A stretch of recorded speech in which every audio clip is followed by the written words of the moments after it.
Eyeball growth ಯಾವಾಗ ಜಾಸ್ತಿ ಆಗುತ್ತೋ ನಿಮಗೆ ಮೈನಸ್ ಪವರ್ ಬರೋಕ್ಕೆ ಸ್ಟಾರ್ಟ್ ಆಗುತ್ತೆ. ಈಗ ಎಲ್ಲ ಇನ್ಸ್ಟಾಗ್ರಾಮು ಫೇಸ್ಬುಕ್ಕು ಅಂತ ಅಡಿಕ್ಷನ್ ಆಗೋಗ್ಬಿಟ್ಟಿರುತ್ತೆ. ಸಿಂಗಾಪುರಲ್ಲಿ ಈಗಾಗಲೇ they are trying to involve compulsory 1 to 2 hours of outdoor activities. ಅಡಲ್ಟ್ಸ್ಗಾಗಲಿ ಚಿಲ್ಡ್ರನ್ಗಾಗಲಿ majority 80 to 90% of people vitamin D levels ಕಡಿಮೆ ಇರುತ್ತೆ. ಬೆಂಗಳೂರಲ್ಲಿ ಯಾರು ಈಗಿದಾರೋ ಅವ್ರಿಗೆಲ್ಲರಿಗೂ ಕಣ್ಣಿನ ಸಮಸ್ಯೆ ಇದ್ದೇ ಇದೆ. ನೀವು ನೋಡ್ತಾ ಇದ್ದೀರಾ M2 ಹೆಲ್ತ್. ನಾನು ರಕ್ಷಾ. ನಮ್ಮ ದೇಹದ ಬಹುಮುಖ್ಯವಾದ ಅಂಗಗಳಲ್ಲಿ ಕಣ್ಣುಗಳು ಕೂಡ ಒಂದು ಅಂತ ಹೇಳ್ತಾರೆ. ಇನ್ಫ್ಯಾಕ್ಟ್ ಯಾಕೆ ನಾವು ಕಣ್ಣುಗಳ ಬಗ್ಗೆ ಅಷ್ಟೊಂದು ಕಾಳಜಿ ವಹಿಸಬೇಕು ಅಂದರೆ, ನಾವು ಈ ಪ್ರಪಂಚ ನೋಡ್ತಿರೋದೇ ಕಣ್ಣುಗಳಿಂದ. ಕಣ್ಣುಗಳು ಇದೇ ಇರುವಂಥ ಜೀವನವನ್ನು ನಮ್ಮ ಕೈಲಿ ಊಹಿಸ್ಕೊಳ್ಳೋದಕ್ಕೂ ಸಾಧ್ಯ ಇಲ್ಲ. ಆದರೆ ಇತ್ತೀಚಿನ ದಿನಗಳಲ್ಲಿ ಕಣ್ಣಿನ ಆರೋಗ್ಯದ ಬಗ್ಗೆ ಯಾಕೆ ಅಷ್ಟೊಂದು ಸಮಸ್ಯೆ ಆಗ್ತಾ ಇದೆ, ಅಥವಾ ನಾವು ಕಾಳಜಿ ವಹಿಸ್ತಾ ಇಲ್ವಾ? ಈ ಟೆಕ್ನಾಲಜಿಯಿಂದ, ಈ ಸ್ಕ್ರೀನ್ ಟೈಮ್ ಜಾಸ್ತಿ ಆಗಿರೋದ್ರಿಂದ, ಈ ಮೊಬೈಲ್, ಟ್ಯಾಬ್ಲೆಟ್, ಲ್ಯಾಪ್ಟಾಪ್ಸ್ಗಳಿಂದ ಕಣ್ಣಿಗೆ ಸಮಸ್ಯೆ ಹೆಚ್ಚಾಗ್ತಿದೆಯಾ? ಕಣ್ಣಿನ ಆರೋಗ್ಯವನ್ನು ನಾವು ಯಾವ ರೀತಿ ಕಾಪಾಡ್ಕೋಬೇಕು? ಕಳೆದ 20 ದಶಕಗಳಿಗೆ ಹೋಲಿಸಿದ್ರೆ ಇತ್ತೀಚಿನ ದಿನಗಳಲ್ಲಿ ಯಾಕೆ ಕಣ್ಣಿನ ಸಮಸ್ಯೆ ಜಾಸ್ತಿ ಆಗ್ತಿದೆ? ಈ ಎಲ್ಲ ವಿಚಾರನ ನಮಗೆ ತಿಳಿಸ್ಕೊಡೋದಕ್ಕೆ ನಮ್ಮ ಜೊತೆ ಮಿಂಟೋ ಆಸ್ಪತ್ರೆಯ ನಿರ್ದೇಶಕರು ಪ್ರೊಫೆಸರ್ ಡಾಕ್ಟರ್ ಸುರೇಶ್ ಬಾಬು ಅವರಿದ್ದಾರೆ. ಅವರನ್ನ ಕಾರ್ಯಕ್ರಮಕ್ಕೆ ವೆಲ್ಕಮ್ ಮಾಡೋಣ. ಸರ್ ನಮಸ್ಕಾರ. ಧನ್ಯವಾದ. Welcome sir. ಸರ್, ನಾನು ಹೇಳ್ತಾ ಇದ್ದೆ, ಕಳೆದ 20 ದಶಕಗಳಿಗೆ ಹೋಲಿಸಿದ್ರೆ ಸಾಕಷ್ಟು ಬದಲಾವಣೆ ಕಣ್ಣಿನ ಆರೋಗ್ಯದಲ್ಲಿ ಆಗಿದೆ. ಯಾಕೆ ಆಗಿದೆ, ಏನೇನು ಬದಲಾವಣೆ ಆಗಿದೆ ಅಂತ ಹೇಳ್ತೀರಾ? ಮೊದಲು ನಾವೆಲ್ಲ ಶಾಲೆಗೆ ಹೋಗ್ತಿರ್ಬೇಕಾದ್ರೆ ಕನ್ನಡಕ ಹಾಕೊಳ್ಳೋದು ಯಾರೋ ಒಬ್ಬರು ಇಬ್ಬರು ಕ್ಲಾಸಿಗೆ ಇರೋರು. ಈಗ ಆ ಬದಲಾವಣೆ ತುಂಬ ಚೇಂಜ್ ಆಗಿದೆ. ಹೇಳಬೇಕಂದ್ರೆ ಕ್ಲಾಸಲ್ಲಿ ಸುಮಾರು 60% ಹುಡುಗರು ಹುಡುಗಿಯರು ಕನ್ನಡಕ ಹಾಕ್ಕೊಂಡಿರ್ತಾರೆ. ಏನಕ್ಕೆ?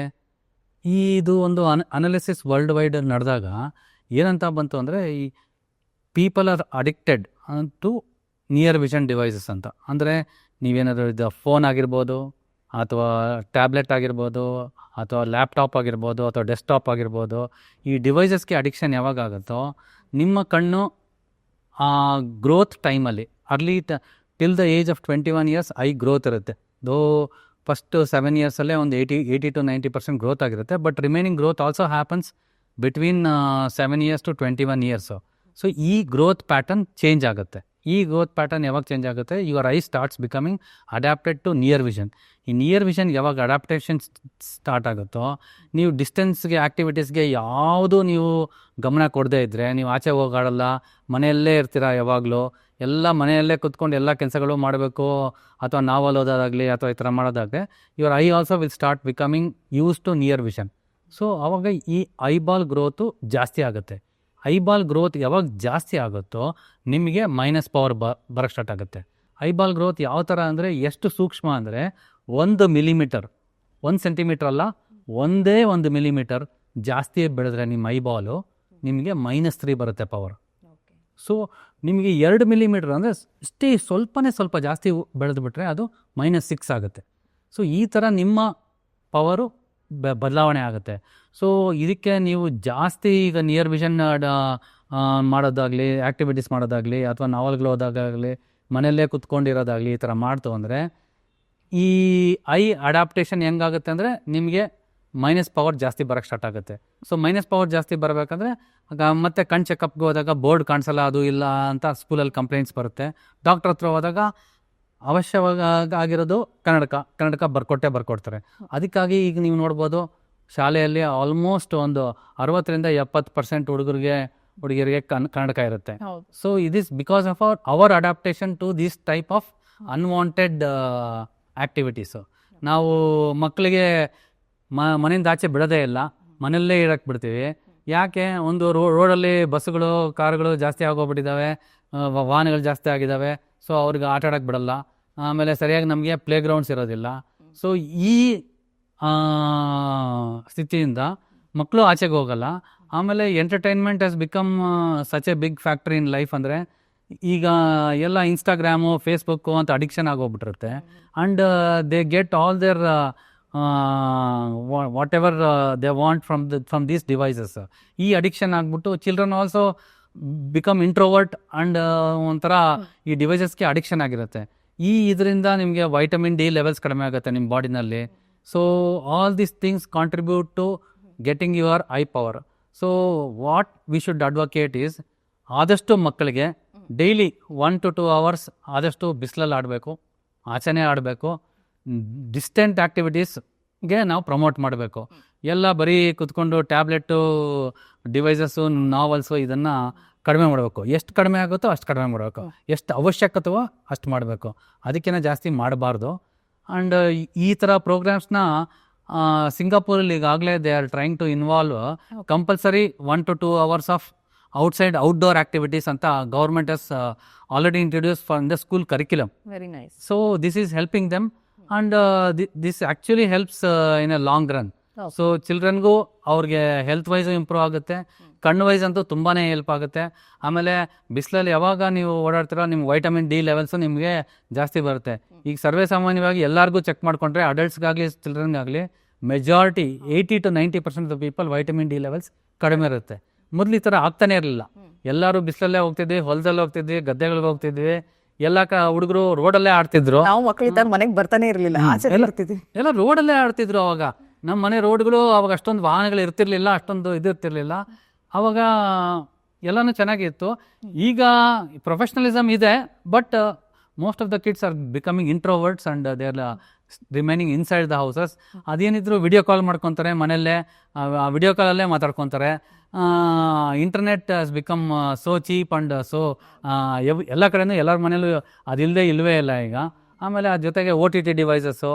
Okay, everybody is addicted to all this OTT devices. These things should change for a better this thing society. ಇಲ್ಲ ಅಂದರೆ we land up with having myopia or minus power. ಅದ್ರ ಜೊತೆಗೆ ಕೆರಟೋಕೊನಸ್ ಅಂತ ಇನ್ನೊಂದು ಕಂಡೀಷನ್ ಬರ್ತಾ ಇದೆ, where the cornea, the front portion of the eye is becoming like a cone, thin ಆಗ್ಬಿಟ್ಟು cone ಥರ ಆಗ್ತಾ ಇದೆ ಅದು. ಅದರಿಂದ ವಿಷನ್ ಡ್ರಾಪ್ ತುಂಬ ಜಾಸ್ತಿ ಆಗ್ತಾ ಇದೆ. ಅದಕ್ಕೆ they have to undergo either glasses ಇಂದ ಫಸ್ಟ್ ಇದರಲ್ಲಿ, ಸೆಕೆಂಡ್ ಗ್ಲಾಸಲ್ಲಿ ಇಂಪ್ರೂವ್ಮೆಂಟ್ ಬಂದಿಲ್ಲ ಅಂದರೆ ಕಾಂಟ್ಯಾಕ್ಟ್ ಲೆನ್ಸ್ ಅಂತ ಹಾಕಬೇಕಾಗತ್ತೆ. ಕಾಂಟ್ಯಾಕ್ಟ್ ಲೆನ್ಸಸಲ್ಲೂ ಇಂಪ್ರೂವ್ಮೆಂಟ್ ಬಂದಿಲ್ಲ ಅಂದರೆ then we have to consider surgeries. So ಇಷ್ಟೊಂದು ಬೇಕಾ ನಮಗೆ? So why should be adopt a better lifestyle? At least ಆಚೆ ಆಡೋದ್ರಿಂದ ಎಲ್ಲದೂ ಚೆನ್ನಾಗೇ ಆಗುತ್ತೆ ಅನಿಸುತ್ತೆ ನನಗನ್ಸುತ್ತೆ. ಅದರಿಂದ ಯಾವುದೂ ಕೆಟ್ಟದಿಲ್ಲ ಅಂತ. ಸೊ ಮಕ್ಕಳಿಗೆ ದಯವಿಟ್ಟು ಮನೆಯಲ್ಲಿ ಎಲ್ಲರಿಗೂ ಅಷ್ಟೇ, most of them working parents ಇರ್ತಾರೆ, ಅವ್ರಿಗೆ ಕಷ್ಟ ಆಗುತ್ತೆ. ಬಟ್ ಆದರೂ 1 to 2 hours ಒಂದು ಚೈಲ್ಡ್ಗೆ ಆಚೆ ಕಡೆಗೆ ಆಟ ಆಡೋಕ್ಕೆ ಬಿಡಬೇಕು. ಅವ್ರಿಗೆ ಔಟ್ಡೋರ್ ಆ್ಯಕ್ಟಿವಿಟೀಸಲ್ಲಿ ಇನ್ವಾಲ್ವ್ ಆಗೋ ಥರ ಮಾಡಲೇಬೇಕು ಕಂಪಲ್ಸರಿ. ಇದೊಂದು ನಂದು ಸಲಹೆ.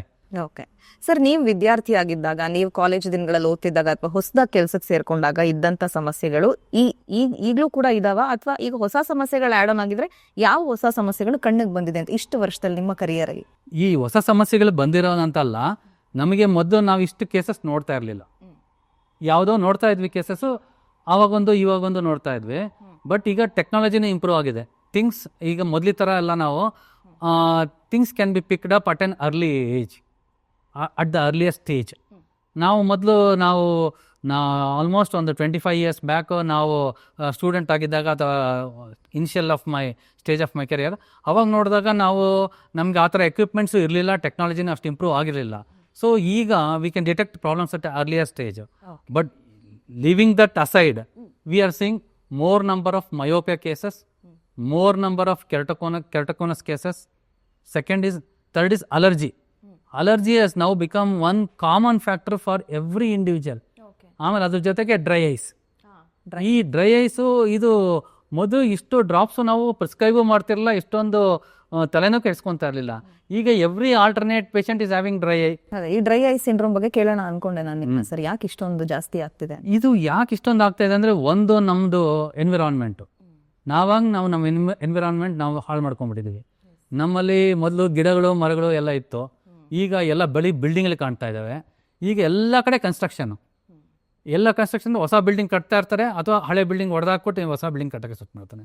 ಇಲ್ಲ ಅಂದರೆ ಆ ರೋಡು, ಚೆನ್ನಾಗಿರೋ ರೋಡ್ನು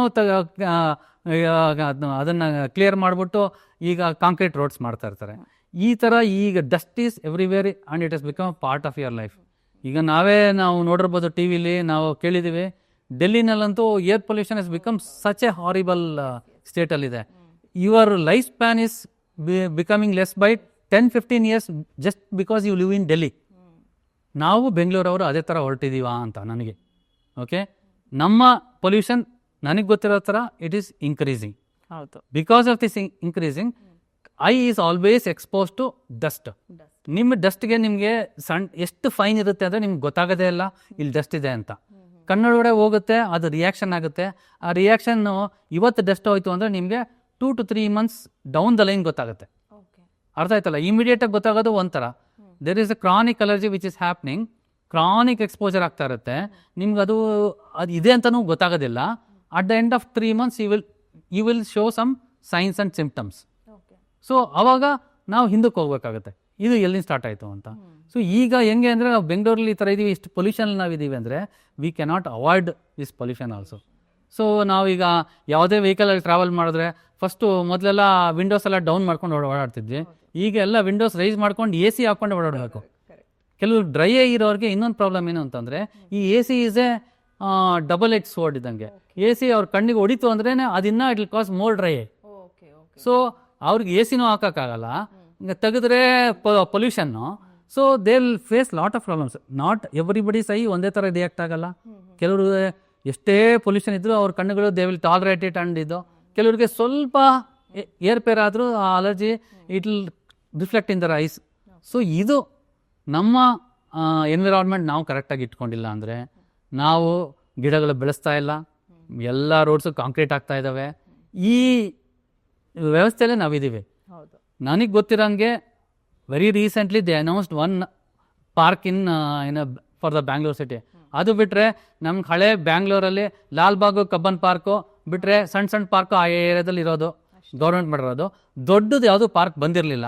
ಈಗ ಮತ್ತೇನೋ ದೊಡ್ಡದು ಪಾರ್ಕ್ ಮಾಡ್ತೀವಿ ಅಂತ ಹೊರಟಿದ್ದಾರೆ government. I think I wish the government very well. I think government should take up more such products where greenery is developed in the Bangalore and it helps the people a lot. ಇದು ನಿಮಗೆ ಒಂದೇ ದಿವಸದಲ್ಲಿ ಗೊತ್ತಾಗೋದು ಅಂತ ಪರಿಣಾಮ ಅಲ್ವೇ ಅಲ್ಲ. Over a period of years together you will understand this. What we have lost in the last 30 years we are now realising. This is realising as A become A problem for all people. ಬೆಂಗಳೂರಲ್ಲಿ ಯಾರು ಈಗಿದಾರೋ ಅವ್ರಿಗೆಲ್ಲರಿಗೂ ಕಣ್ಣಿನ ಸಮಸ್ಯೆ ಇದ್ದೇ ಇದೆ. Okay, ಅವರು ಅದನ್ನು at least tolerate ಮಾಡ್ತಾ ಇದ್ದಾರೆ. ಟಾಲರೇಟ್ ಮಾಡಿಲ್ಲ ಅಂದರೆ ಡಾಕ್ಟರ್ ಹತ್ರ ಹೋಗ್ತಾರೆ. ಬೇರೆ ಏನು ಇಲ್ಲ. ಇಲ್ಲ, ನಾವು ಸಿಟಿಯನ್ನೇ ಬಿಟ್ಬಿಟ್ಟು ಹಳ್ಳಿಗಳ ಕಡೆ ಮೂವ್ ಆಗಬೇಕು. ಅದು ಎಲ್ಲರ ಕೈಯಲ್ಲೂ ಆಗೋದಿಲ್ಲ. ಮೆಜಾರಿಟಿ ಆಫ್ ದ ಪೀಪಲ್ ಎಲ್ಲ ಹಳ್ಳಿ ಬಿಟ್ಟು ಈಗ ಸಿಟಿಗೆ ಬರ್ತಾ ಇದ್ದಾರೆ. You have seen the amount of mass migration that is occurring. ಈಗ India is becoming like China ಥರ. People from rural areas are moving out into city because urbanisation is happening at a rapid pace. And ನಿಮ್ಮ economic growth ಆಗುತ್ತೆ ಅಂತ ಭಾವಿಸ್ಕೊಂಡಿದ್ದಾರೆ. ಅದು ಎಷ್ಟುವರೆಗೂ ಸರಿ ಅಥವಾ ಎಷ್ಟುವರೆಗೂ ತಪ್ಪಿದೆ ಅಂತ only time will tell. But what we are facing is rapid urbanisation. Okay, Bengaluru ಹೆಂಗಿತ್ತು ಅಂತ ನಮ್ಮ ಚಿಕ್ಕ ವಯಸ್ಸಲ್ಲಿ ನಾವು ನೋಡಿದ್ದೀವಿ. ಈಗ ಹೆಂಗಾಗಿದೆ ನಮಗೆ ಗೊತ್ತಾಗಲ್ಲ. ನಾವು ಎಷ್ಟೊಂದು ಏರಿಯಾಗೆ ಹೋದರೆ ನಾವು ಬೆಂಗಳೂರನ್ನ ರೆಕಗ್ನೈಸ್ ಮಾಡೋಕ್ಕಾಗೋದೇ ಇಲ್ಲ. ಅದು